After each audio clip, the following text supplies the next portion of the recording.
Hello friends, welcome to tech facts in Telugu YouTube channel. నేను మీ Rafeem. Friends, ఈరోజు మీకు ఒక పవర్ఫుల్ ప్రాసెసర్తో వచ్చిన బడ్జెట్ ఫ్రెండ్లీ స్మార్ట్ ఫోన్ని అన్బాక్సింగ్ చేసి దీనికి సంబంధించిన నా క్విక్ రివ్యూని షేర్ చేస్తాను. ఈ పర్టికులర్ బడ్జెట్లో ఎవరైతే గేమ్ బాగా ఆడుతుంటారో, పబ్జీ గేమ్ లాంటివి, సో వాళ్ళకి మాత్రం ఈ ఫోన్ సూపర్గా సూట్ అవ్వచ్చు. తక్కువ బడ్జెట్లో మంచి ప్రాసెసర్ ఉన్న ఫోన్ కావాలనుకునే వాళ్ళకి ఇది ఒక మంచి చాయిస్ అనమాట. అండ్ దీంట్లో రిమైనింగ్ ఫీచర్స్ కూడా చాలా బాగానే తీసుకొచ్చారు. డ్యూయల్ స్టీరియో స్పీకర్స్ కావచ్చు, Android 12 out of the box కావచ్చు, అలాగే మీకు 90Hz డిస్ప్లే కావచ్చు, 48 మెగాపిక్సెల్ కెమెరా కావచ్చు, ఇలాంటి ఫీచర్స్తో పర్లేదు. ఈ పర్టికులర్ బడ్జెట్లో మాత్రం చాలా మంచి ఫీచర్స్ అయితే వీళ్ళు ఆఫర్ చేస్తున్నారు. సో ఇదే నార్జో 50 5G మొబైల్. ఇప్పుడు మనం ఈ ఫోన్ అన్బాక్స్ చేసి దీనికి సంబంధించిన డీటెయిల్స్ అని చూద్దాం. బాక్స్ పైన మీకు నార్జో 50 5G అని రాస్తుంది. నార్జో బ్రాండింగ్ ఉంది. అండ్ బ్యాక్ సైడ్ దీనికి సంబంధించుకొని Dimensity 810 5G ప్రాసెసర్, అలాగే 90Hz అల్ట్రా స్మూత్ డిస్ప్లే, అలాగే స్లిమ్ ఫోను, అలాగే 5000 mAh battery, 33 watts fast charging, అలాగే 11 GB వరకు డైనమిక్ ర్యామ్ ఎక్స్పాన్షన్, ఇలాంటి ఫీచర్స్ ఇక్కడ మనకు మెన్షన్ చేస్తుంది. సో మన దగ్గర ఉంది హైపర్ బ్లూ కలరు, అలాగే 6GB plus 128GB variant. And ఈ ఫోన్ మనకి 33 watts ఫాస్ట్ ఛార్జింగ్ సపోర్ట్ చేస్తుందని మెన్షన్ చేశారు. అండ్ ఇక్కడ మనకి సార్ వాల్యూస్ కూడా ఉన్నాయి. సార్ వాల్యూ మీకు హెడ్కి 1.169 watts per kg ఉంది, బాడీకి 1.189 watts per kg ఉంది. సో ఇది ఇంటర్నేషనల్ స్టాండర్డ్స్ ప్రకారం 1.6 కంటే బిలో ఉండాలి ఇండివిజువల్గా. So as per the standards maintain చేశారు, కానీ 1 క్రాస్ అని గుర్తుపెట్టుకోండి. ఇది మాత్రం మీరు నోటీస్ కూడా చేయాలన్నమాట. బాక్స్ ఓపెన్ చేస్తే బాక్స్ లోపల మీకు ఫోన్ ఉంటుంది, అండ్ ఒక యూజర్ మాన్యువల్ ఉంటుంది, TPU కేస్ ఉంటుంది, 33 watts ఛార్జర్ ఉంటుంది, ఒక Type-C కేబుల్ ఉంటుంది. సో రెగ్యులర్గా అన్ని ఫోన్ బాక్స్లో వచ్చినట్టే దీంట్లో కూడా వీళ్ళు ఇస్తున్నారు. అండ్ ఛార్జర్ కూడా మనకి బాక్స్లో ఇస్తున్నారు. ఇది ఒక మంచి విషయం అనే చెప్పాలి. ఎందుకంటే ఈ మధ్య ఫోన్స్లో వీళ్ళు కూడా ఛార్జర్ తీసేసి అమ్మడం స్టార్ట్ చేశారు. సో ఈ ఫోన్కి అయితే 33 watts ఛార్జర్ బాక్స్లో అయితే వీళ్ళు ఇస్తున్నారనమాట. ఇప్పుడు మనం ఈ ఫోన్కి సంబంధించిన ఓవర్ చూద్దాం, ఆ తర్వాత బూట్ చేద్దాం. మీకు బ్యాక్ సైడ్ ఇది బాక్సీ డిజైన్తో వచ్చింది. ఈ ఫోన్ మీకు టోటల్గా మీకు ఒక రెక్టాంగులర్ బాక్స్ లాగా ఉంటుంది, ఐఫోన్ లాంటి డిజైన్ అనమాట. అండ్ బ్యాక్ సైడ్ మీకు హైపర్ బ్లూ కలర్, ఇది కొంచెం మ్యాటీ ఫినిషింగ్ లాగా అనిపిస్తూ ఉంటుంది. అండ్ 2 కెమెరాల సెటప్ కనిపిస్తుంది. Main camera 48 megapixel camera, Narzo branding ఉంటుంది. రైట్ సైడ్ మీకు finger print scanner plus power button రెండు ఒకే దాంట్లో ఉంటాయి. ఇది సైడ్ మౌంటెడ్ ఫింగర్ ప్రింట్ స్కానర్తో వస్తుంది. అలాగే టాప్లో మీకు సెకండరీ నాయిస్ క్యాన్సిలేషన్ మైక్ ఉంది.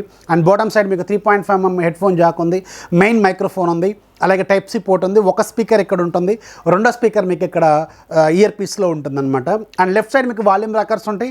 అండ్ సిమ్ ట్రే ఉంది. సిమ్ ట్రే ఓపెన్ చేస్తే ఇది హైబ్రిడ్ స్లాట్తో వస్తుంది. సో ట్రిపుల్ స్లాట్ ఇస్తే ఇంకా బాగుండేదని నేనైతే అనుకుంటున్నాను. సో ఓవరాల్గా చేతిలో పట్టుకున్నప్పుడు ఫోన్ మాత్రం చాలా సాలిడ్గా ఉంటుంది. ఒక బాక్సీ డిజైన్తో వస్తుంది. కొంచెం లుక్ కొంచెం డిఫరెంట్గా అనిపిస్తూ ఉంటుంది. ఇది 6.6 inches డిస్ప్లేతో వస్తున్న ఫోను, డ్యూ డ్రాప్ నాట్స్తో వస్తుంది. ఇది మాత్రం మీరు గుర్తుపెట్టుకోండి. ఇప్పుడు మనం ఈ ఫోన్ బూట్ చేద్దాం. బూట్ చేసేటప్పుడు దీనికి సంబంధించిన టెక్నికల్ డీటెయిల్స్ అనేది చూద్దాం. Realme Narzo 50 5Gలో మీకు 6.6 inches ఫుల్ HD ప్లస్ రెజల్యూషన్తో IPS LCD display with 90Hz refresh రేట్తో వస్తుంది. అండ్ దీంట్లో వాడిన ప్రాసెసర్ మీకు Dimensity 810 5G ప్రాసెసర్ యూజ్ చేశారు. ఇది ఒక పవర్ఫుల్ ప్రాసెసర్ అనమాట.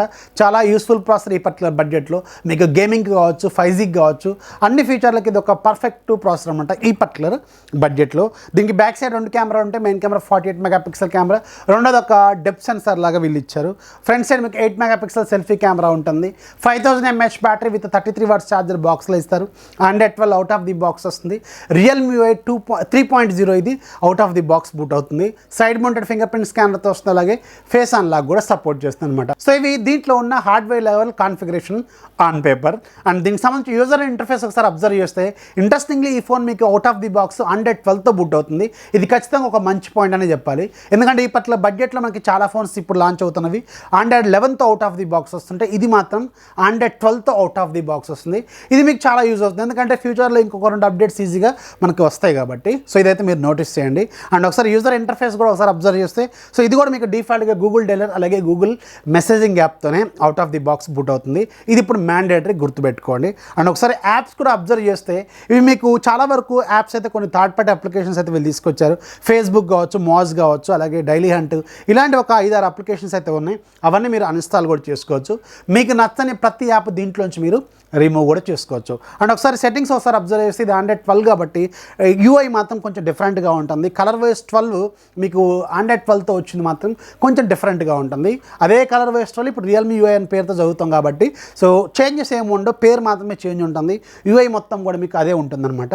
కానీ స్టైల్ మాత్రం చాలా డిఫరెంట్గా ఉంటుంది. కలర్స్ కొంచెం మంచిగా అనిపిస్తూ ఉంటాయి. అండ్ దీంట్లో కూడా చాలా వరకు ఫీచర్స్ అయితే వీళ్ళు ఆఫర్ చేస్తున్నారు. అండ్ ఒకసారి అబౌట్ ఫోన్లోకి ఒకసారి వెళ్తే, ఇది Android అంటే 12 అవుట్ ఆఫ్ ది బాక్స్ అని ఇక్కడ మనకి మెన్షన్ చేస్తుంది. అలాగే ప్రజెంట్గా ఎలాంటి అప్డేట్స్ అయితే లేవు. ఇది మనకి ఏప్రిల్ సెక్యూరిటీ ప్యాచ్తోనే వచ్చిందనమాట. అండ్ దీంట్లో మీకు డైనమిక్ ర్యామ్ ఎక్స్పాన్షన్ కూడా ఉంది. ఫర్ ఎగ్జాంపుల్ మన దగ్గర ఉంది 6GB ర్యామ్ వేరియంట్ కదా, దీంట్లో ఇంకొక 5GB వరకు మీరు ఎక్స్పాండ్ కూడా చేసుకోవచ్చు. అంటే టోటల్గా ఇది మీకు 11GB ఫోన్ లాగా అవుతుందన్నమాట. కానీ టెక్నికల్గా మీకు ఇది పెద్దగా మీకు ఎప్పుడు ఉపయోగపడుతుంది అంటే హెవీ లెవెల్ గేమింగ్ ఆడుతున్నప్పుడు ఎంతో కొంత అయితే ఉపయోగపడుతుంది. కానీ ఇంతగా ఒక 5GB 11GB దాకా అయితే మీకు యూజ్ అయ్యే అవకాశం అయితే తక్కువ ఉంటుంది. ఇది కొంచెం అర్థం చేసుకోవాల్సిన పాయింట్ అనమాట. అండ్ దీంట్లో కూడా మనకి చాలా రకాల ఫీచర్స్ అయితే ఈ ఫోన్లో కూడా మీకు కనిపిస్తూ ఉంటాయి. మీరు త్రూ అవుట్ ఇంటర్ఫేస్లో ఒకసారి వెళ్తుంటే మీకు కనిపిస్తూ ఉంటాయి అనమాట. And coming to the display quality, so display quality మాత్రం పర్లేదు, మంచిగానే ఉందని చెప్పాను కదా. మీకు ఆల్రెడీ దీంట్లో కొన్ని వీడియోస్ కూడా ప్లే చేసి చూశాను. సో వీడియో క్వాలిటీ మాత్రం ఇండోర్ కండిషన్లో సూపర్గా ఉంది. అండ్ డేలైట్ కండిషన్లో కూడా కొంచెం పర్లేదు, విజిబుల్గానే అనిపిస్తూ ఉందన్నమాట. అండ్ దీంట్లో మీకు వైడ్ వైన్ L1 సర్టిఫికేషన్ కూడా ఉంది. ఈ పట్ల బడ్జెట్లో ఇది ఒక మంచి ఫీచర్ అనమాట. మీకు అమెజాన్ ప్రైమ్ కావచ్చు, నెట్ఫ్లిక్స్లో కావచ్చు, హెచ్డీలో మీరు మూవీస్ అయితే చూసుకోవచ్చు. ఇది కూడా మీరు గుర్తుపెట్టుకోండి. And coming to the camera department, back side main camera 48 megapixel camera, రెండోది 2 మెగాపిక్సెల్ కెమెరా. అది ఉన్నా పెద్దగా లేనంటే అది పెద్దగా ఉపయోగపడే అవకాశం అయితే లేదనమాట. కానీ 48 మెగాపిక్సెల్తో తీసిన ఫొటోస్ మాత్రం పర్లేదు, బాగానే ఉన్నాయి. ఈ పట్ల బడ్జెట్లో మీరు యాక్సెప్ట్ అయితే చేయొచ్చు. సో ఫొటోస్ నేను చాలా వరకు తీసాను, ఫ్లవర్స్ కావచ్చు, హ్యూమన్ ఫేసెస్ కావచ్చు, ఇక్కడ మీరు స్క్రీన్ మీద కూడా అబ్జర్వ్ చేయొచ్చు, పర్లేదు, మంచిగానే అనిపిస్తున్నాయి. ఫ్రంట్ సైడ్ మాత్రం 8 మెగాపిక్సెల్ కెమెరా ఉంది. ఇది మాత్రం జస్ట్ అబోవ్ యావరేజ్, అంత గొప్పగా ఏం లేదు కానీ ఓకే అనిపించేలాగే ఉందన్నమాట. అట్లీస్ట్ దీంట్లో వాళ్ళు ఒక 13 మెగాపిక్సెల్ 16 మెగాపిక్సెల్ ఇస్తే ఇంకా సూపర్గా ఉండేదేమో. జస్ట్ వీళ్ళు ఈ ఫోన్ని మెయిన్ హైలైట్ చేయడానికి కారణం ఏంటంటే దీంట్లో డైమెన్సిటీ 810 5G ప్రాసెసర్ ఉంది కదా, సో దాన్ని హైలైట్ చేస్తూ వీళ్ళు తీసుకొచ్చారు, దాన్ని తక్కువ బడ్జెట్లోకి తీసుకురావాలని. అందుకే ఫ్రంట్ సైడ్ ఉన్న కెమెరా కావచ్చు, అలాగే back side 8 megapixel ultra wide లాంటివి లేకపోవడం కావచ్చు, ఇలాంటివన్నీ కట్ చేశారన్నమాట కొన్ని ఫీచర్స్. సో ఓవరాల్గా కాస్ట్ కటింగ్ కోసం మీకు పవర్ఫుల్ ప్రాసెసర్ అనేది కొంచెం తక్కువ బడ్జెట్లో తీసుకురావాలనే పాయింట్ కోసం ఈ ఫోన్ డిజైన్ చేసినట్టుంది.